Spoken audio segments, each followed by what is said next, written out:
అరే కూర బుత్తంతే ఉంది. ఇది ఇప్పుడు ఎవరికి సరిపోతుంది? ఇప్పుడు ఏమన్నాలి ఈ ఒక్క పూటకు?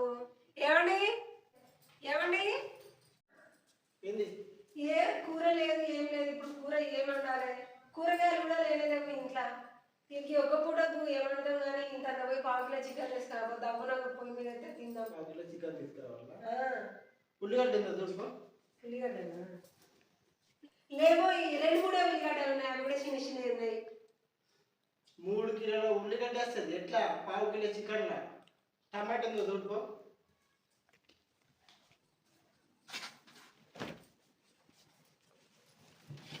అవును గిలో ఒక్క టమాటా కూడా లేనే లేదు. అబ్బా టమాటా కూడా లేవు. 2 కిలోల టమాటా వస్తుంది. 3-4 రోజులకు సరిపడే పావు కిలో కూరగాయలు వస్తాయి. పావు కిలో చికెన్ అంటే 3-4 రోజులు మనం కట్టుకోవచ్చు. 3 కిలోల ఉల్లిగడ్డ 4 రోజులు వస్తుంది. గన్ని రోజుల మన సంసారాన్ని కాపాయంటే ఒక పూట చికెన్ కోసం నువ్వు ఓడగొడుతున్నావు. అంటే ఒక్క పూటకి ఏమండాలి తీయాలి అయితే దబ్బున పొయ్యి మీద వేసి తినొచ్చు కదా అని నేను అనుకుంటున్నావు. ఈరోజు ఒక పూట అని అంటావు, రేపు కొంచెం ఉంటుంది, రేపు ఒక పూట అని అనుకుంటావు. ఇట్లా నువ్వు ఇదే వారంలో ఇదే కంటిన్యూ చేస్తే ఏమి మిగులుతాయి మనకి? ఇల్లు కట్టాలి, పిల్లలకు చదివిపోయాలి, ఇప్పుడు ఇంకా ఖర్చులు అన్నిటికి పెరిగినాయి. తప్పటిగా ఉన్న కూర కూరలకు కలిపి మనకు ఉప్పు వేసి నీళ్ళైనా కలుపుకొని పిసుకొని అనుకున్నాడు. సరే